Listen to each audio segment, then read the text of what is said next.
Hello beautiful souls, and welcome back to my channel. Welcome back to another one of my very few spiritual chats, esoteric chats. So we're going to talk about the things I've learned in the Akashic records.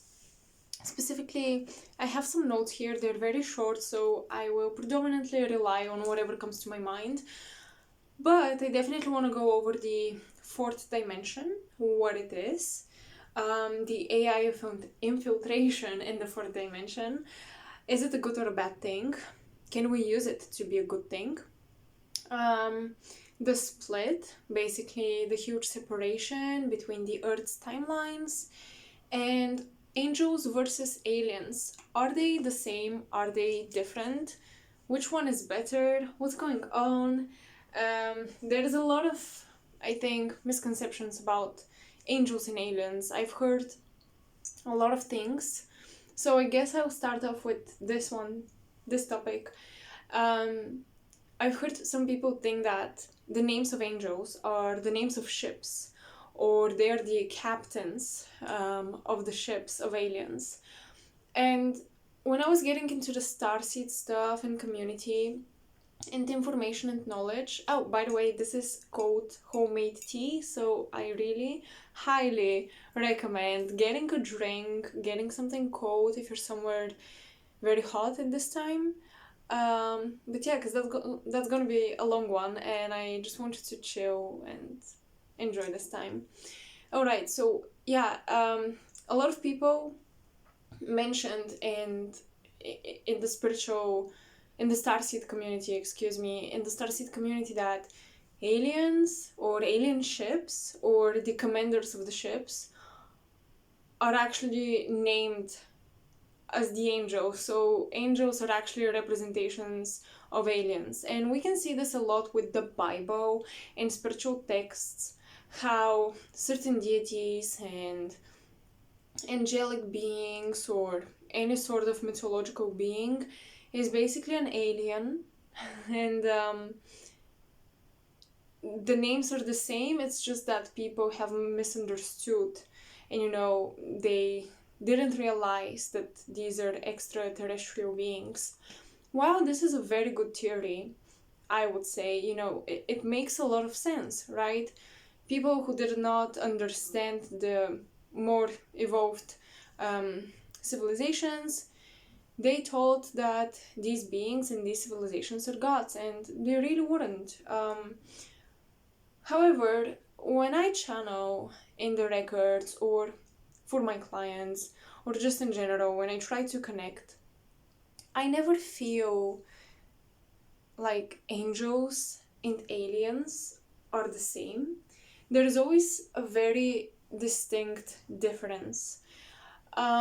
Usually, that difference is that the angels feel much more connected to Earth and humanity and even the human body.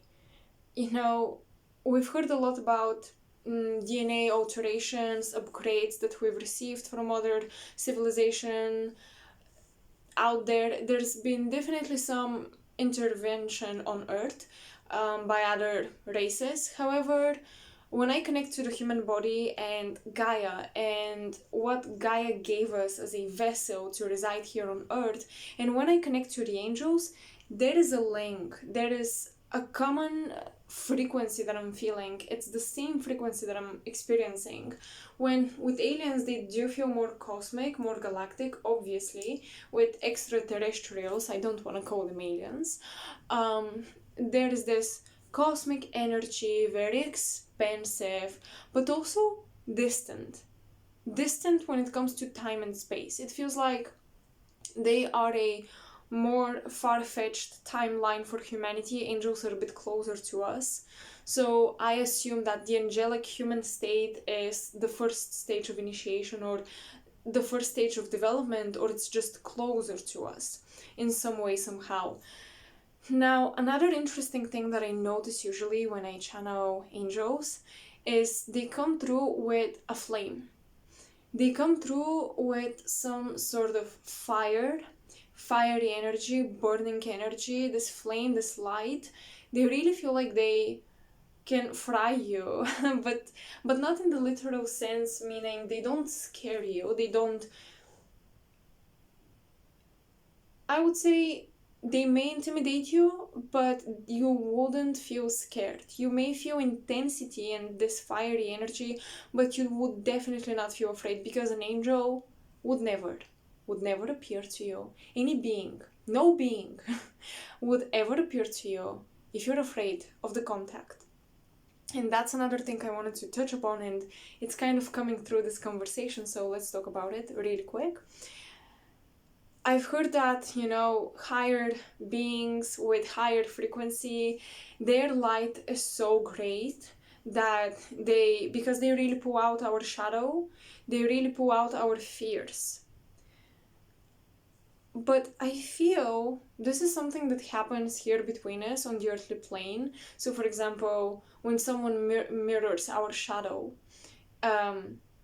we kind of don't like them, we may even fear them, but we are not afraid of their light, okay? What I realized is that we are afraid of them portraying our shadow self. That's why we get triggered. It's not necessarily their light. It's our fears that we see within them, or things that we are afraid of that we see within them. So things basically we are not ready for.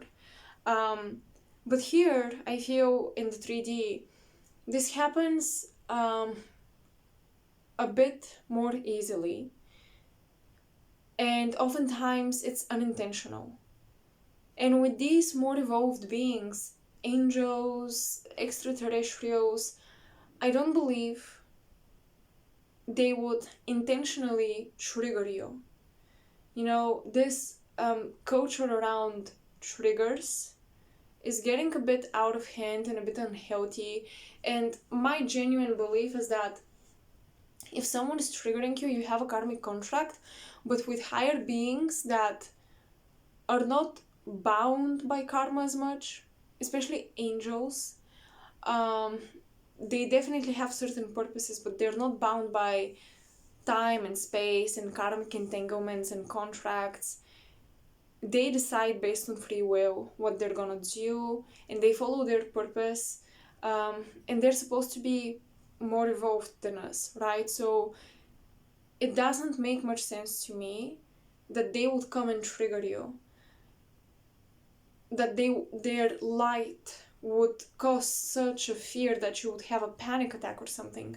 So yes, they may be intimidating, as they will mirror a shadow aspect of you perhaps, or you will be, intimidated by how much light they contain. But intimidation is one thing, fear is another. And I feel like the more we become psychic and sensitive, the more we have to train ourselves to differentiate feelings, because a lot of the times we confuse anxiety and excitement, we confuse intimidation and fear, sometimes even hatred and love, which are the exact opposite emotions, right? So we definitely have to be able to differentiate a little bit better and more precise what exactly we're feeling. So you have, I think, the best bet you can make is to trust your gut. And if you're feeling afraid, I think that the odds are less likely for this being to be an angel or a light being. So basically honor your fear and disconnect. Connect with your heart, connect with your guides, but disconnect from whatever being caused you fear, with whatever energy caused you fear. Because I don't believe light beings would intentionally trigger you just to poke at you, just to awaken you, because that's not the way to go. And a lot of people shut down after they get afraid of something spiritual and psychic. And what entities feed off of this? The lower entities. That's why, to me, it does not make sense that an angel, no matter how much intimidated you may be by their light, or an extraterrestrial, no matter how much intimidated you may be by their ascended consciousness, I really don't buy into this notion that the triggers are just because this is a very high vibrational being. In fact, if I get triggered, if I get super afraid, if I get a panic attack or heart palpitations, I will stop the stupid meditation. I would cut it, because yeah, this is a huge sign, like your entire body is telling you predator, right? That's what the body tells us when you have these symptoms. There is a predator around, and you may not see it, but if you get the symptoms, most of the time that's why. There's an energetic predator coming at you. So yeah, that was just a derail, kind of long one, but I had to get into it. So yeah, angels come with fire and intensity. They purify, they cleanse, they burn you a little bit, they intimidate you a little bit, but you feel refreshed, you feel recharged, and you feel more connected, and you have clarity and focus. When you communicate with angels, usually when you connect with them, there is sudden clarity and focus, and you know exactly what you're supposed to do. You have this inner reassurance, so that's how you can recognize you've been connecting with them.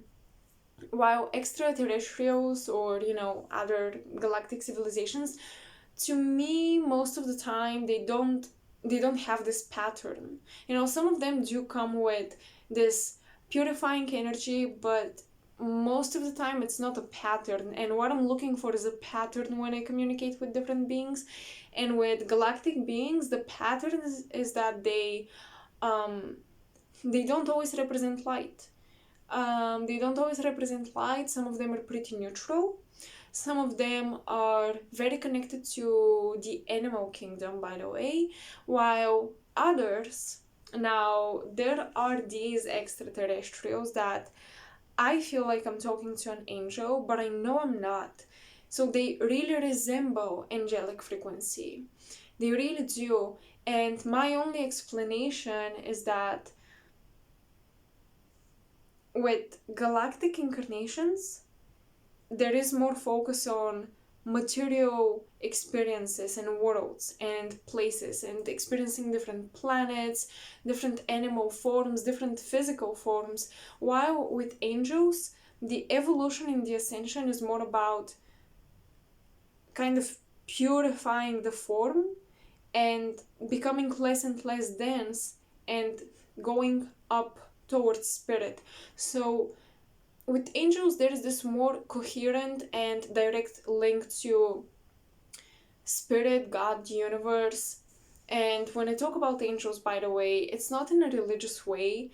It's really just about the essence of these beings. So yeah, you can appropriate this to your mythology, to your beliefs, to your religion, if you have one. And if you don't, and if you don't believe in angels, that's completely fine as well. But angels are not just a religious entity. I feel like we discovered them through religion, but I feel like they are universal, honestly. At least that's how it feels to me.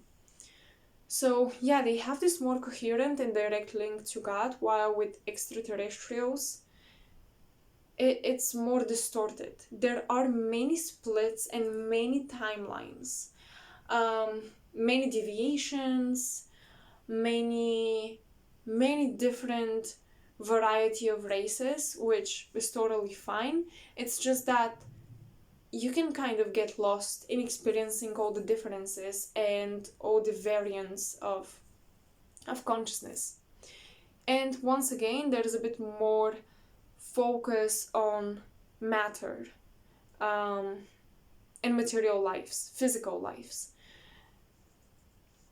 What else do I have to tell you about angels in the Akashic records? Oh yeah, something cool. That's something cool I discovered through a client whose name I will keep private, because obviously. But it's cool information, and it came through the records of that client, but it's universal, just knowledge. So angels, we have names for them, right? And a lot of practitioners who are into the occult, they even have the sigils to summon an angel. Magicians, secret societies, they do all of this, and they use these angelic forces for manifesting, achieving certain results. The truth, however, that I discovered, at least my personal truth and the records, is that these names are kind of their purpose-based names. So when you use that name, the angel is automatically connecting with you instantly, just like that. And they know their purpose that they serve. But they have their own names that are secret. Only they know that name. It's like a second name, but it's their original, true name, and they don't share it with humans. In fact, I don't feel like they share it with anyone, because that is an aspect of angels. You know, we often see angels in hierarchies, right? But that second name is the aspect of the angel that has the free will, that is not bound by the purpose they serve in the hierarchy of different angels. So, for example, you have the principals or principalities, I'm not sure, the dominions, the seraphims, the angels and archangels. So basically, the names we know them to go by are the ones associated with their hierarchy and what purpose they serve in that hierarchy, while the double name is actually the true name of the being, of the entity. And no one knows it, because if they were to know it, they could summon the free will of that angel and completely enslave it. So those people who believe that they summon angels, or even demons too, demonology and all of these things, I have not gotten into it, but let's say I have a lot of past lives intuition about it. Those people who believe that I know the name of the demon, I can summon it, I can enslave it. No, you don't. You don't know their true name, because no higher being is stupid enough to share it. And I don't think no psychic can actually channel their names. So yeah, I don't feel like someone can actually, channel the name, or at least not the real name. I feel like there are a lot of barriers that we think we find the key information, but there is another secret behind it. So when I speak of these things, I'm very open, and I realize that I may discover something else and something new along the way, but that is my current level of knowledge and experience. But yeah, so when you try to summon a being, never enslave it. Never feel like you're controlling it. That is a force, and that is if you will, every being represents a universal force, like gravity, for example. It's just a law by which the universe moves and operates, but they cannot be enslaved. These are organic forces, and they cannot be enslaved.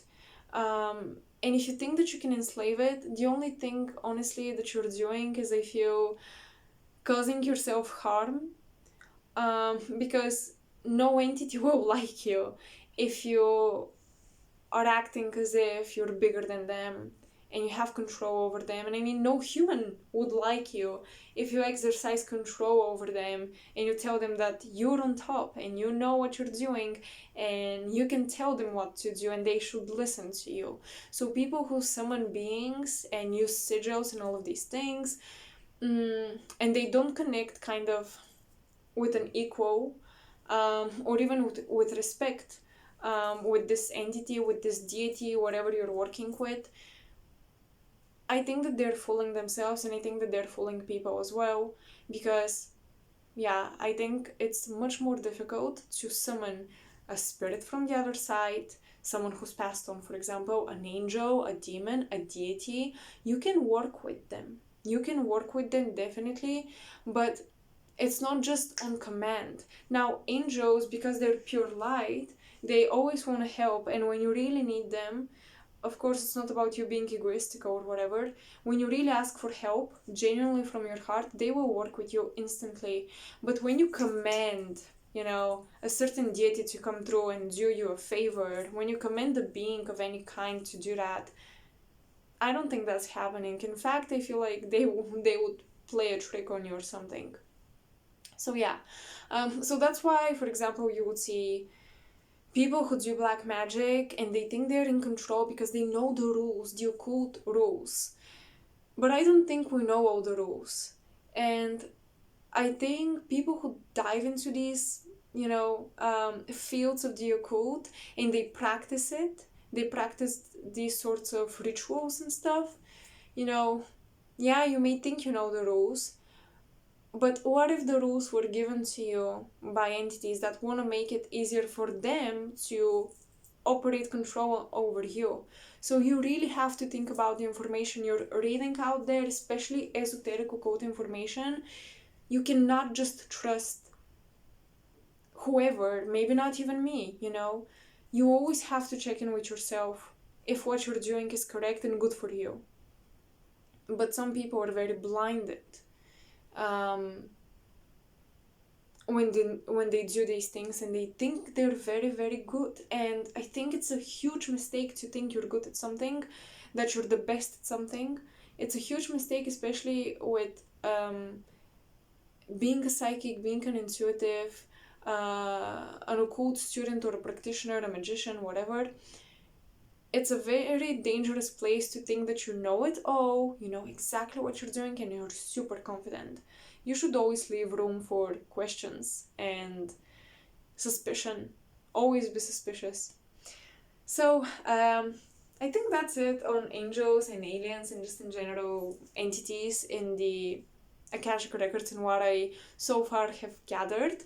Now I want to move on to the fourth dimension. Well, that one is gonna be very, my hair, interesting.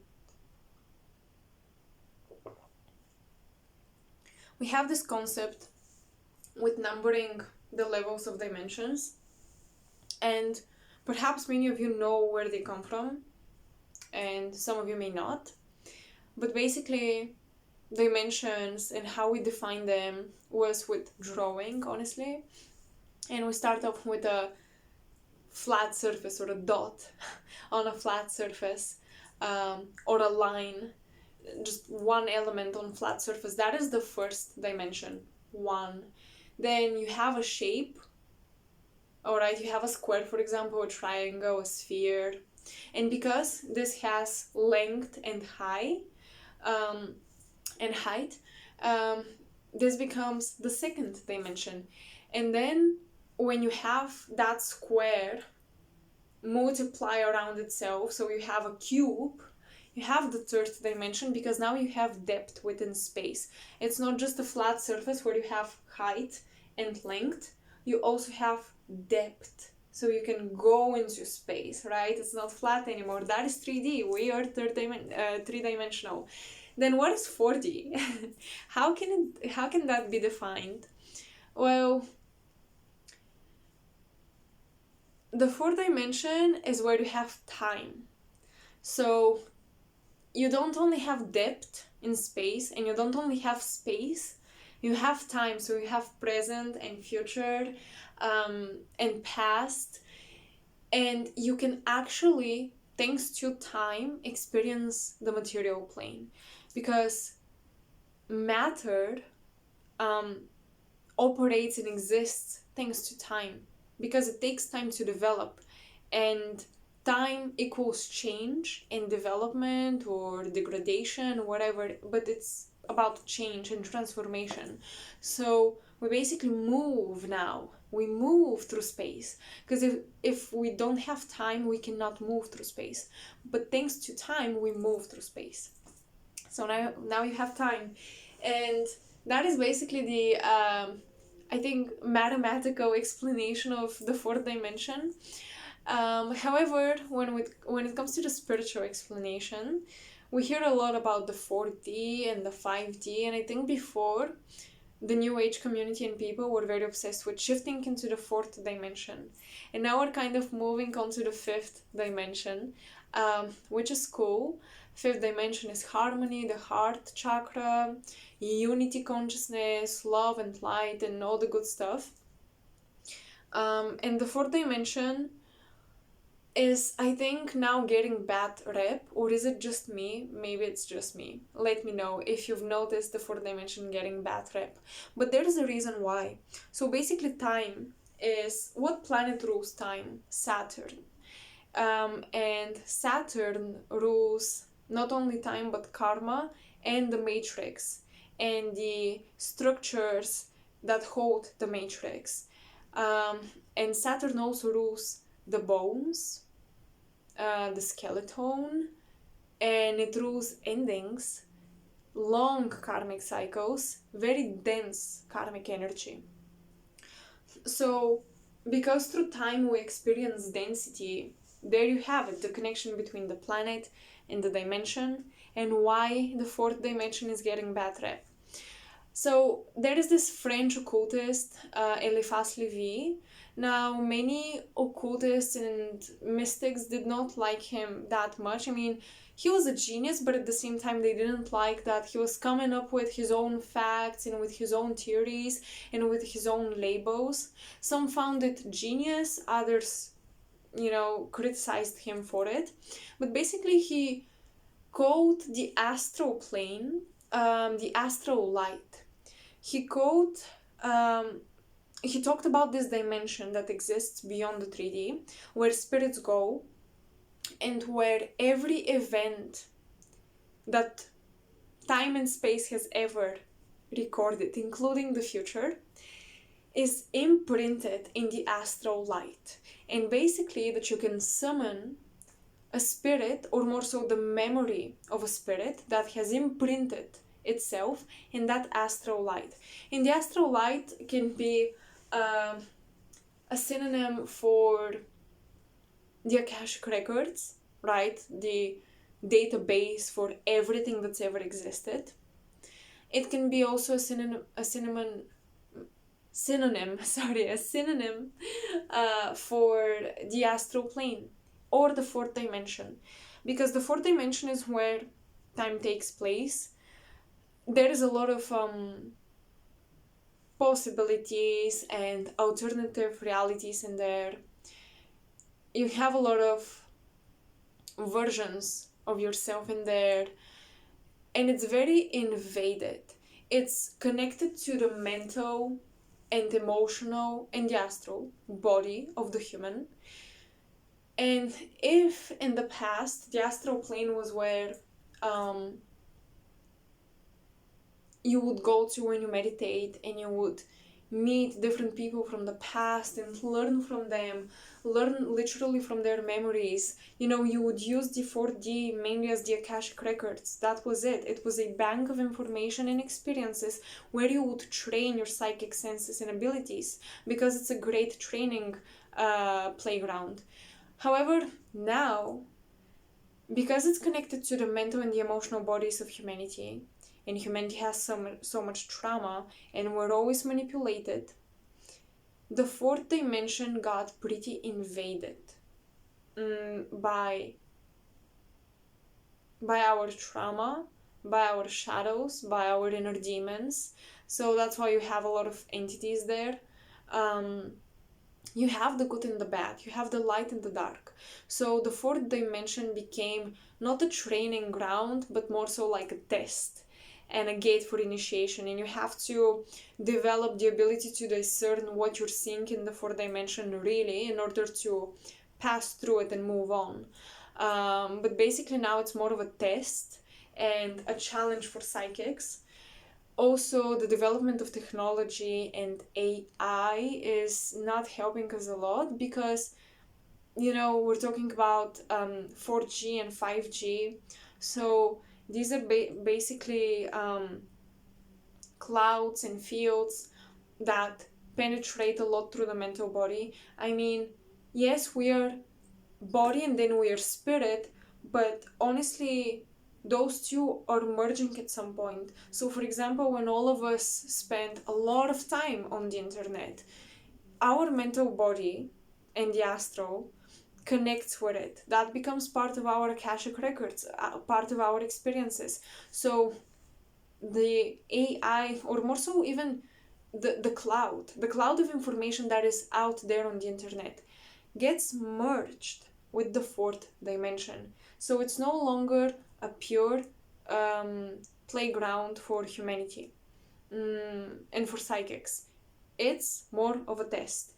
And the more, chaos takes place on the internet, the more chaos takes place in the 4D. Also, the more chaos takes place within each human being, that is 4D is like our collective subconscious, right? The more chaos takes internally, all of this is installed immediately in the 4D. And because we are entering we are in the Kali Yuga cycle, the dark age basically to spirit, and you can ask anyone about that, we're in the Kali Yuga cycle. And we can see it very clearly.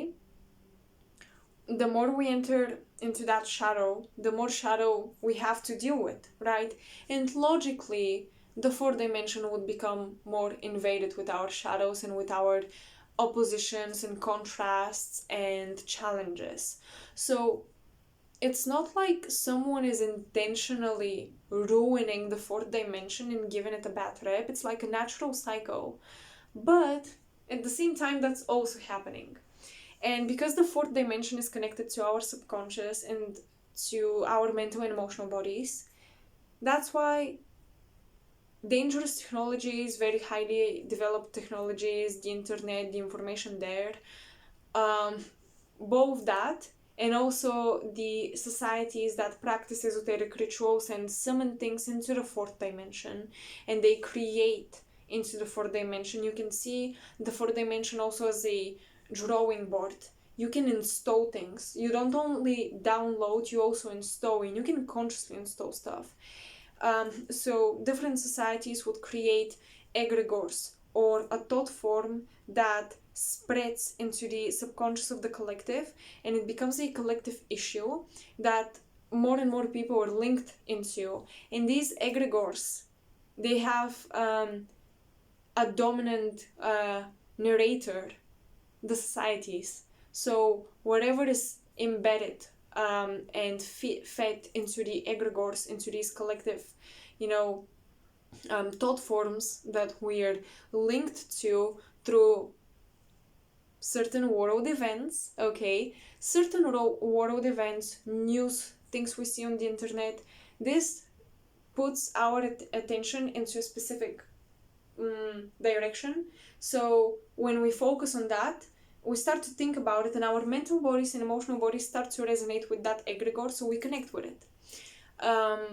And when that happens, basically, that's how you enslave the mind of a person. That is the best way to enslave the mind of a person. So you see how with the fourth dimension, it's not just spirit. So it's not just a spiritual plane anymore. It's connected with the body and with the spirit, or more so the mind, because the spirit, I feel like it's way too high for it to be infiltrated by now, and I feel like only we with our free will have a say in when it comes to what happens with our soul and spirit. But the mental body and the emotional body are very, very linked to the fourth dimension. So this sounds like a really bad thing, right? Doesn't it?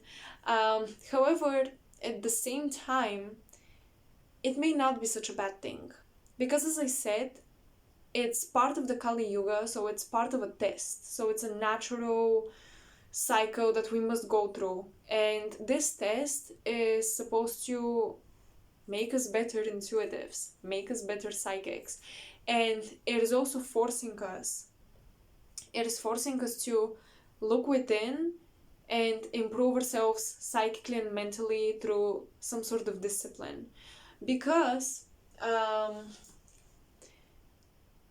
you see how a lot of people struggle more and more with not just mental issues, but just with issues in general. And this life is kind of going crazier and crazier. The world is becoming crazier and crazier. And that's because there is more control exercised over us. And it's like the mental and emotional body are closer to our human cues and what the brain perceives as information and intel.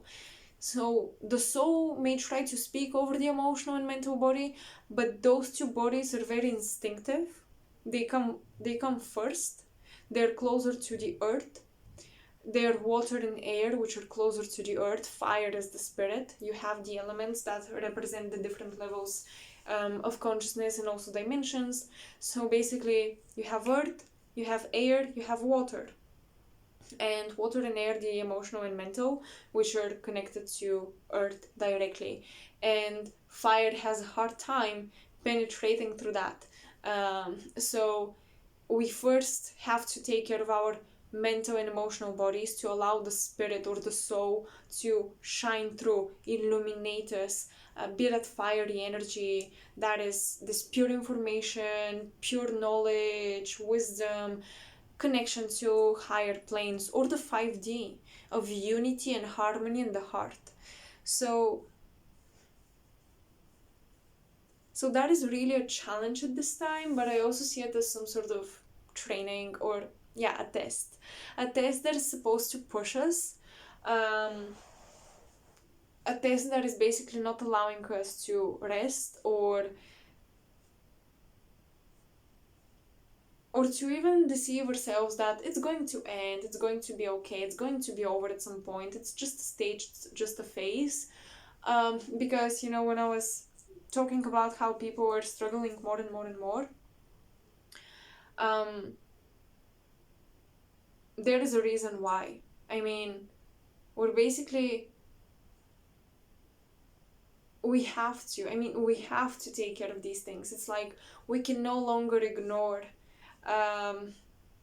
certain truths about the world, and it can be a little difficult on many of us. But at the same time, the universe is calling us to look at the root cause of something and no longer just polish the surface and say that it's gonna be alright. The car looks good, it's probably fine, but then if there's an issue inside of it, you can't drive it, right? Or you have problems down the road. So it's not just enough to wash it and clean it and have it beautiful looking. That's not enough. And basically, that's what's happening in the fourth dimension, and it's a bad thing because it's more difficult on us to deal with it, but it's a good thing because we're finally addressing the root cause and we're finally pushed to the wall, and we really have to cultivate will and willpower. I think that these are very, very important. To cultivate willpower to be able to withstand temptation, illusions, and deceptions. What else do we have here? Alright, quickly, or I think it's gonna be quick, I'm not sure. We have the split. Alright, so we have that split between the two timelines, the burning earth and the glowing earth. Which one are you on? So, in the spirit of this latest full moon in Aquarius, which was a huge test for relationships, we've been having this in 2022. Huge test for connections, relationships, soulmates, karmic or not. There was a test put to it, and only people that you are in alignment with will stay in your life. So the split of timelines, you will see, and many of you probably already know that, but you will see communities splitting generally in two. But honestly, because we have Pluto in Capricorn, because we have Saturn, which is Capricorn's ruler, and Aquarius is ancient ruler, retrograding in Aquarius, I don't think the split is going to be just in two main groups. I feel like we're going to have a lot of communities and a lot of societies, each one of them on a different frequency, each one of them with a different vibration, and each community or group is called to a specific land or part of the earth. So you may see friends traveling, moving away from you, leaving you, or you live in the same city but you don't talk anymore. You may see families suddenly wanting to purchase different houses, kids wanting to leave their parents. Oh, I think that now for my woke parents out there, I feel like you're gonna be fine, but you may notice that you and your parents, or um, just those families where there are people who are not awakened one bit, um, and those who are quite woke and they really want to stay that way, it's very, very difficult to live together anymore. So people will need different spaces, and people will need this different land. And I feel like there's that huge globalization on the earth allows every soul, every person to find their proper land that they resonate with, for what's about to take place in the next centuries. Now, I'm not gonna talk about that because that's a whole different topic, but yeah, we're basically now rearranging and realigning ourselves, and relationships that functioned just fine may suddenly go to SHIT. um, Relationships just can be very, very difficult to maintain when there is something inside you nagging you that this is not right. I don't resonate anymore with this person, or you know, we don't believe in the same things, or whatever it is, or just suddenly something doesn't feel right, no matter how perfect the communication is and everything seems great, but inside you don't feel right about this connection. And that full moon in Aquarius really just emphasized on it. Like, communities will be more and more based on the higher mind and your higher self, and how big of a portion of your higher self can you access and integrate in comparison to other people. And that's how you will be realigned with certain people, and you will be placed at a huge distance with others.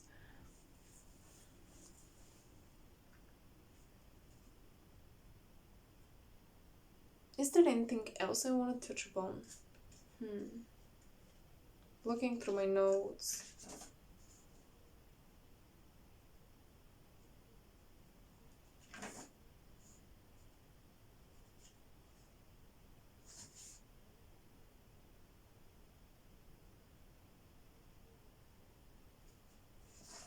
I think not. I think that's pretty much it.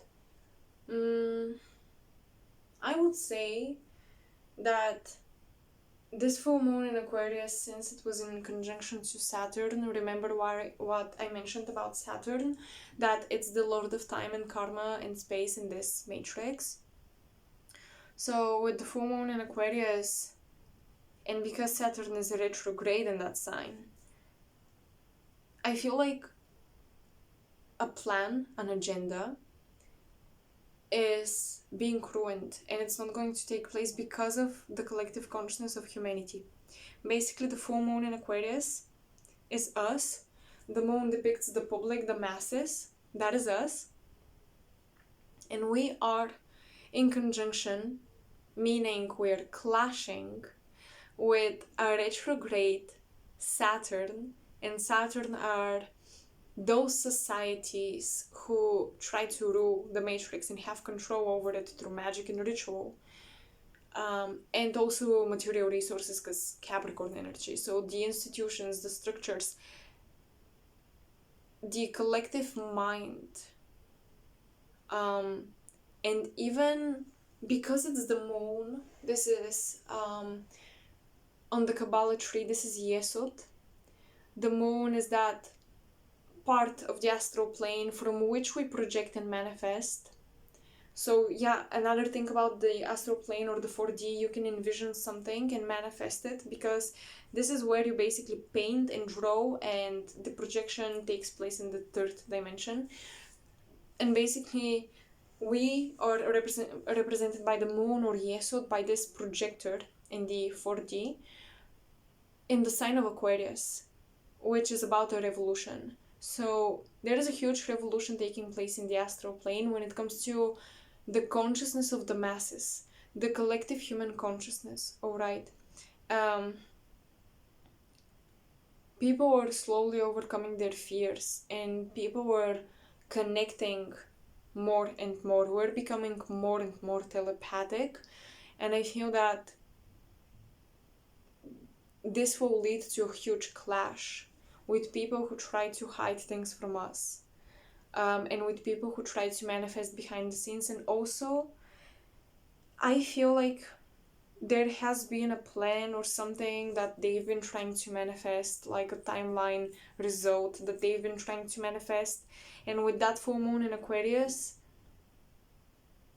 I feel like it's not gonna happen. Honestly, I feel like it's not gonna happen because the masses are this revolution and they're really challenging Saturn.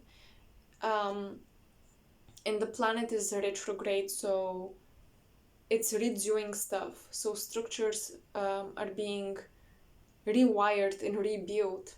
And I think that we are kind of telepathically, all of us, unknowingly maybe even, working on manifesting something else. And there are these two oppositions in the astral plane, the collective human mind and the societies that rule the world clashing, alright, clashing together. So another thing that I feel is it's a good sign if you feel like you live outside of time. It's a really good sign if you have a hard time tracking dates, time, what day it is, what date it is, all of that. Time as a concept is also being revolutionized, and I feel that a lot of us will be naturally called to seek a new way of tracking the calendar, whether it's through astrology and the spring equinox, the autumn, winter equinox, summer solstices, whatever. If we use that, or if we use like a lunar calendar, or some ancient calendar, honestly, I feel like many souls will be guided to not track time and dates the same way most of humanity does. I know for those of you who are astrologers out there, that's gonna be difficult because we use dates, right, to indicate when a certain astrological event is taking place. But I'm myself getting into this, so I can't give you enough tips or advices, but I feel like we should start researching more how can we use the stars and astrology to have our own calendars and have our own fourth dimension or our own time lord, and be the lord of our time. Because time, is becoming such a currency right now. Everything is about time. It's always been about time, but now it's more than ever because, you have the inflation, money kind of doesn't pile up. It doesn't satisfy us. It's no longer a currency or some sort of wealth that makes you feel good. You really want to earn time. So that's why time is so important, and it's so important to feel like you are dictating your time and you live outside of it, or at least outside of the matrix based time. So yeah. Alright, you guys, that's all I have. That was a short one, but I hope you enjoyed it. I hope we discussed some curious topics. Please let me know if you have any questions. I would be answering in the comment section. So also, even if you don't have a question, you can go into the comment section and read other people's questions. Let's just have an open discussion in the comment section. I would love to do it. And yeah, thank you so much for spending this time with me. Cheers for those of you who actually grabbed a drink. I barely had mine, but anyways.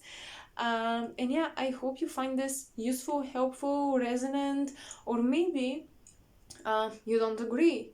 And this stimulates your critical thinking and intuition. I would be glad to even stimulate this for you guys. So that's all I had. I will see you next time. Bye.